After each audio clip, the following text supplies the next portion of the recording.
Capítulo 36. Salvados por milagro. De los 2 pasajeros y tripulación de la trajinera, las 2 mujeres, con sus jaulas de pájaros, habían pasado del sueño tranquilo que dormían al sueño eterno de la muerte, hundiéndose con la canoa. El más borracho de los remeros nadó, haciendo un esfuerzo supremo, pero en vez de tomar la derecha del canal, se dirigió a la izquierda y la corriente se lo llevó. El otro remero, con la muchacha sirvienta, sin saber cómo, ya tocando el fondo con los pies unas veces y otras dando brazadas con desesperación, fueron a dar a un tular cercano que formaba un islote. Cecilia, que era, además de esforzada, buena nadadora, habría podido llegar también al islote desde donde le gritaban ansiosamente el remero y su criada, pero generosa y buena no quiso abandonar al licenciado Lamparilla. Los 2, transidos de frío, mientras más esfuerzos hacían apoyando sus pies en el fondo fangoso, más se iban sumiendo, y línea a línea, minuto a minuto, subía el agua a sus labios, de modo que tenían que cerrar fuertemente la boca y taparse con una mano las narices para no tragar las ondas suaves y plateadas que levantaba en el lago el viento de la montaña. Evaristo únicamente estaba en un cimiento sólido y con toda la cabeza fuera del agua, pero acobardado y aturdido porque, por un fenómeno que debe repetirse entre los criminales, en esos momentos veía flotando entre las corrientes el cadáver de Tules, que se le acercaba para hundirlo en las aguas. Desde el día del asesinato era la primera vez que le había venido a la mente el recuerdo de su crimen. Hacía nada más media hora que se había hundido la canoa y parecía un siglo de agonía a los desventurados náufragos. Cecilia, con calambres en las piernas, apenas podía sostenerse y estaba ya resignada y decidida a hundirse. Pero, cosa extraña, en lances semejantes hacía esfuerzos enérgicos más por sus compañeros de desastre que por ella misma. Mas esa peligrosa escena debía tener un fin. La corriente era cada vez más fuerte y el viento más frío entumecía sus miembros. Levantando cuanto pudo su cabeza, Cecilia fuera del agua, le dijo a Lamparilla: «Licenciado, encomiéndese usted a Dios, porque no hay ya remedio. Los calambres me van a volver y no podré sostenerme ya en pie, y al sumirme en el agua se sumirá usted conmigo». Lamparilla, que desde el principio se había agarrado como un ancla de salvación a uno de los gordos brazos de Cecilia, no pudo responder una palabra. Él mismo estaba acometido de calambres y a 2 dedos de la muerte. No hizo más que abrazarse de Cecilia, decidido a salvarse o a morir con ella. No había remedio. 5 minutos más y todo acababa para la guapa frutera y el simpático Lamparilla. El golpe de 2 remos que batían acompasadamente el agua se escuchó. La vida llegaba en una frágil embarcación a esos desdichados. En efecto, era una chalupa cargada de mazorcas de maíz y de berros la que se acercaba. Cecilia tuvo la energía de dar un grito y la chalupa se acercó. «Tira al agua tu carga y acércate más, pronto, pronto». El patrón de la chalupa era uno de tantos propietarios de tierras y huertas de las orillas del canal, que hacía su comercio diario de berros para los caballos y de mazorcas para las eloteras, y en cada viaje redondo se ganaba 4 o 5 pesos. Se acercó, y con la claridad de la luna conoció a Cecilia. «Patrona, el Santo Cristo de Chalma nos valga. ¿Qué ha sido esto?» «Yo te pagaré cuanto quieras, Jacinto», le contestó Cecilia, «pero pronto nos estamos ahogando». «Licenciado, agárrese del borde de la chalupa y déjeme libre, pero no se cargue porque se volteará la chalupa y entonces no habrá remedio». Lamparilla, con el instinto de conservar la vida, se agarró del borde de la chalupa y pudo sacar un poco la cara del agua, mientras el patrón empezó a echar al lago los berros y las mazorcas. Pero se presentaba una dificultad invencible. ¿Cómo Lamparilla y Cecilia podrían entrar en la chalupa, que era muy frágil, sin volcarla? Cecilia pensó en esto, pero viéndose libre de la presión de las manos de Lamparilla y dejando a éste en menos peligrosa situación, hizo un esfuerzo y a nado abordó el islote de Tule donde se refugiaron el remero y la sirvienta. Todo esto fue obra de instantes. La posición de los náufragos había mejorado, pero estaban todavía muy lejos de creerse salvados. Jacinto acabó de echar su carga al agua, dio la mano al licenciado Lamparilla, formando contrapeso con su cuerpo para que no se volcase su frágil embarcación, y logró que tuviese el pecho fuera del agua. Toda la religión y las creencias que enseñó su madre cuando niño al licenciado le volvieron en aquel instante, y las escuadras y el ojo del Espíritu Santo y los mandamientos de las logias masónicas le parecieron figuras de Satanás, y exclamó con verdadera fe: «Gracias, Dios mío, porque me has salvado la vida». Un canto monótono se escuchó, que formaba una melancólica cadencia unido con el ruido soñoliento de las ondas y el golpe de los remos. Era una canoa grande de los trujanos que, cargada de cebada, se dirigía a México. Ya estaban salvados. Cecilia, desde el tular, gritó de una manera particular a los remeros, y estos se acercaron inmediatamente. «Saquen al licenciado primero», dijo Cecilia a los remeros de la canoa, «y después arrímense acá». En un minuto, los remeros atracaron al lado de la chalupa, tomaron a Lamparilla por debajo de los brazos y lo izaron, escurriendo agua, hierbas y pescaditos, y lo colocaron en un montón de cebada. Enseguida se dirigieron al islote de Tule y de un salto entraron a bordo el remero, la sirvienta y la capitana. «Yo compro toda la cebada», les dijo Cecilia a los remeros. «Me entenderé con don Sabás, pero enderecemos para Chalco y a remar fuerte para que podamos llegar a la madrugada. ¿Cómo nos va a ver la gente así?». En efecto, el remero estaba completamente en cueros, lo mismo que la sirvienta, que se había desnudado para acostarse poco antes del naufragio. En cuanto a Cecilia, había conservado su camisa, pero la tenía pegada al cuerpo y era lo mismo que si no la tuviese. El licenciado tenía completo el vestido, pero en sus calzoneras de paño y en su chaqueta se habían pegado tantos animalillos del lago y tantas hierbas menudas que era un mosaico. Con todo y el frío, el susto y las terribles emociones del que ha estado a punto de perder la vida, no pudo menos el licenciado que echar una mirada y recorrer con ella en un segundo el hermoso cuerpo de Cecilia, y sin poderse contener la estrechó en sus brazos. Pero de gratitud, de alegría, atacado por una especie de locura de verse seguro entre la cebada de la canoa, cuando un momento antes tenía ya el agua en la garganta. «Jacinto», le dijo Cecilia al patrón de la chalupa, «rema muy recio para que llegues a Chalco 1 hora antes que nosotros. Te vas a mi casa y me traes una muda de ropa y otra para la marica, y compras o pides prestado o haces lo que puedas, pero te traes también jorongos, sombreros y vestidos para el señor licenciado y para este pasajero. No es posible que las gentes de Chalco nos vean desnudos, se van a reír de nosotros». El patrón de la chalupa empuñó sus remos y pronto desapareció en uno de los tornos del canal. «¿Y los demás pasajeros y el remero? ¡Cristo Dios! ¡Se han ahogado!».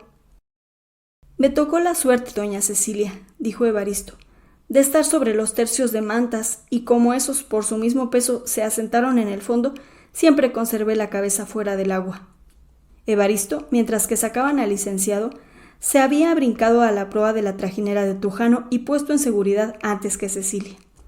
«¡Qué figuras, Dios de Dios!», continuó diciendo Cecilia, queriendo reír como si nada hubiese pasado y mirando a Lamparilla y a Evaristo cubiertos de yerbitas y dando diente con diente.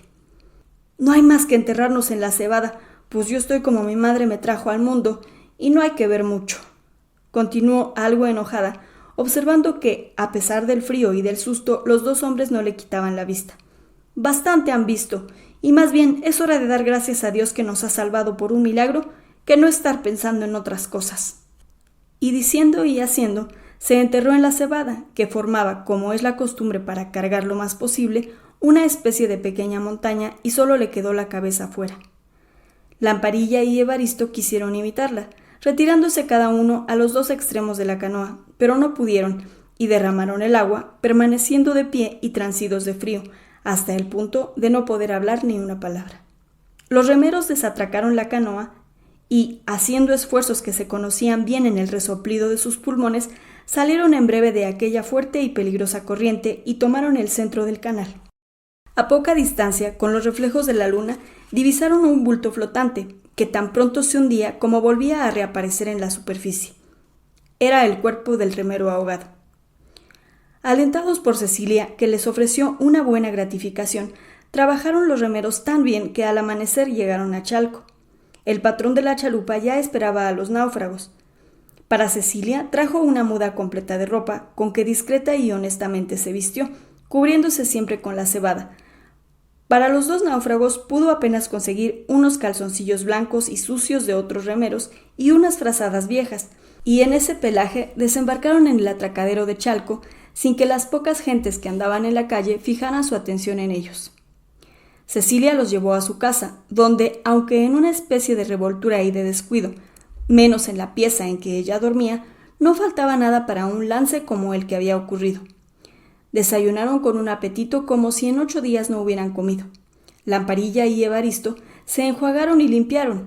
Después, uno en un buen colchón y otro en unas hojas de maíz, se acostaron, abrigados con buenas brazadas y con una copa de aguardiente de Cuernavaca en el estómago, no tardaron en dormirse. Cecilia se encerró en su cuarto, se lavó de pies a cabeza y en su buena y mullida cama no tardó tampoco en encontrar el descanso y el reposo que exigían las fuertes emociones de tan terrible noche. Durante 3 días, la frutera prodigó a sus huéspedes las mayores atenciones, aunque con sus maneras naturales y bruscas, dándoles de comer y beber abundantemente, proporcionándoles el que adquiriesen ropa y lo demás que necesitaban, y sirviéndoles en cuantas comisiones se les ofrecieron. Los huéspedes se mostraban muy contentos y no sabían cómo expresar su gratitud, pero no daban trazas de marcharse. Los dos tenían sus designios, pero los dos disimulaban lo más que podían y ninguno hallaba cómo despedirse ni ser el primero que saliese de aquella casa, que les había salido a su gusto y donde, además de pasarse una vida regalada, tenían esperanzas de mayor felicidad. Lamparilla estaba celoso de Evaristo y revolvía en su cabeza todo género de proyectos, no solo para deshacerse de pronto de su rival, sino alejarlo para siempre de Chalco. Evaristo, de pasiones brutales, alimentaba proyectos siniestros, hasta el grado de estar formando en su cabeza diversos planes para atacar en el camino al licenciado y matarlo. Pero, además de que no tenía de pronto elementos, le sobrecogía el miedo de ser descubierto.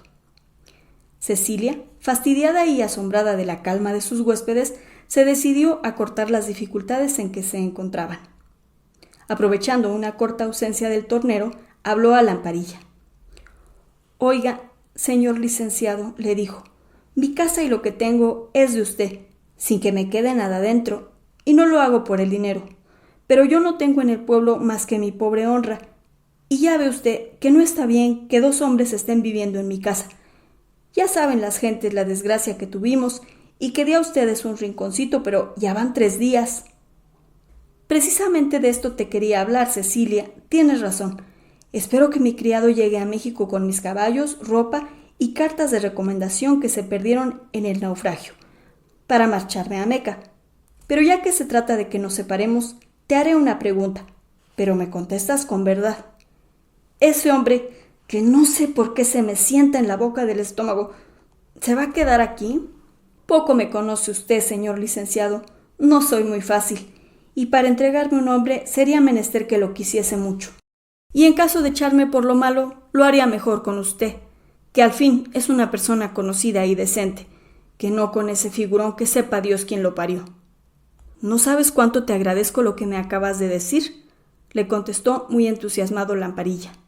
«Te creo, pues ningún interés tendrías en engañarme, y es necesario que sepas que estoy loco por ti, lo que se llama loco.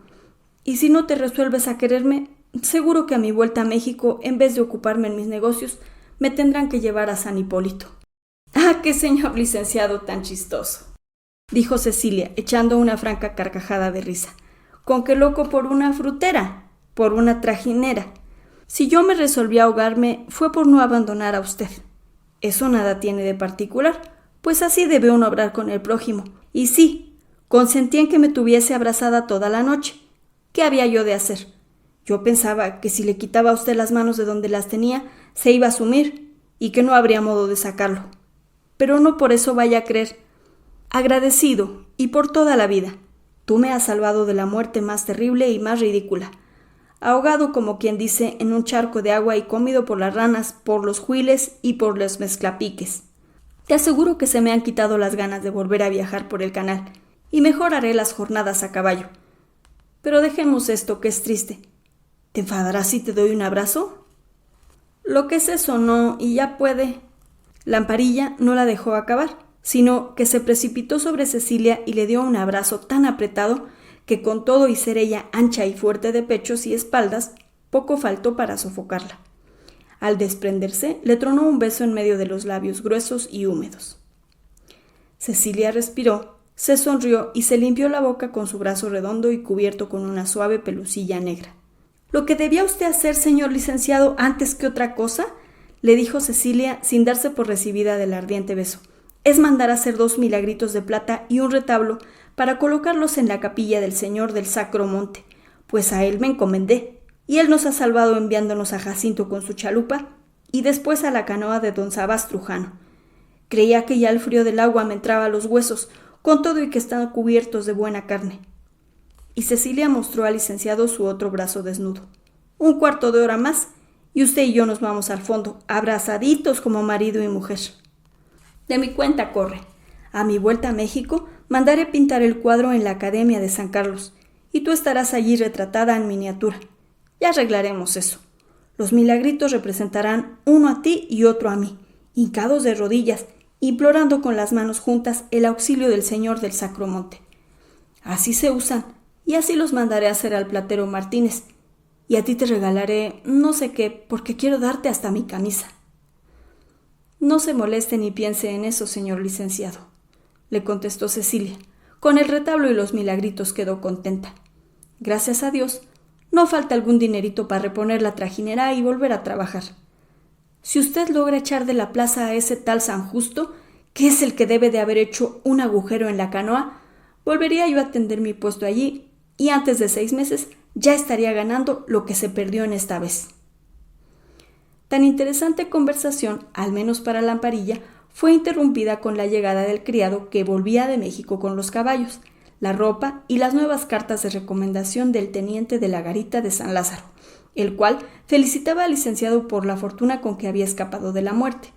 Al mismo tiempo, Evaristo apareció en el patio y como indeciso si entraba o no a la sala. «Pase, don. Nada tenemos de secreto», le dijo Cecilia a Evaristo. «El señor licenciado se está despidiendo, y pues ya le urge marcharse a sus quehaceres. Eso es todo». Evaristo entró como titubeando y con cierto embarazo, quitándose respetuosamente el sombrero nuevo, galoneado de plata, que había comprado en la tienda de la plaza. Lamparilla apenas agachó la cabeza con cierto desprecio y salió a hablar con el mozo. Durante los 3 días, Evaristo había habitado un cuarto lejano e independiente, y Lamparilla una buena recámara en la misma habitación de Cecilia, y solo a las horas de comer intercambiaban palabras insignificantes. Esos 2 hombres se odiaban mortalmente. «Siéntese, don», volvió a decirle Cecilia arrimándole una silla. «Me llamo Pedro Sánchez», le interrumpió el tornero con alguna altanería.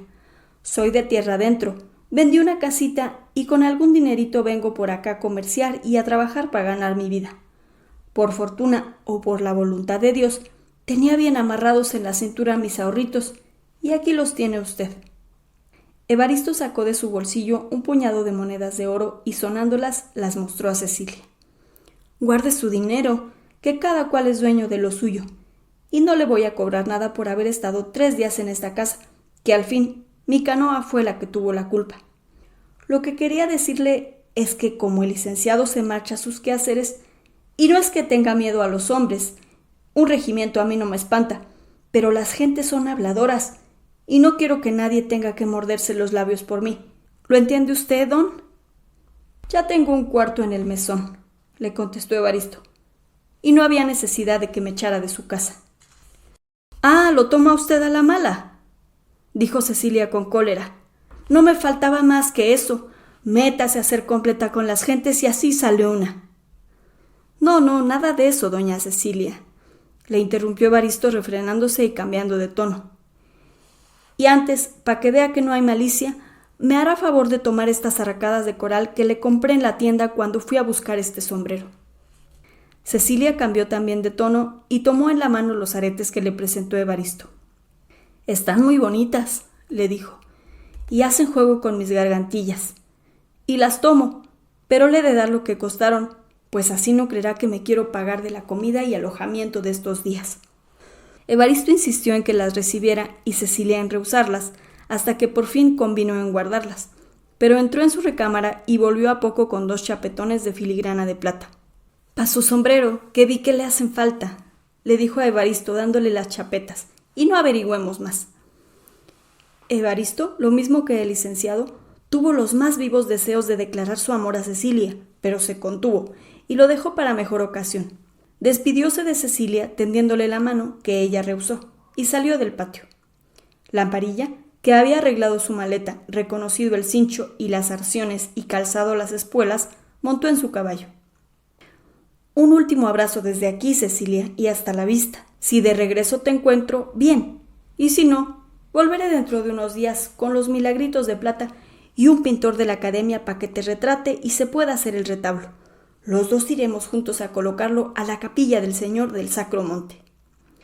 Cecilia se prestó de buena voluntad a que, inclinándose desde el caballo, la abrazara en el cuello. Lamparilla, echándola de jinete, prendió las espuelas al caballo y de un salto estaba ya fuera de la puerta. A galope tendido, atravesó las calles y enfiló la calzada con dirección al pueblo de Ameca.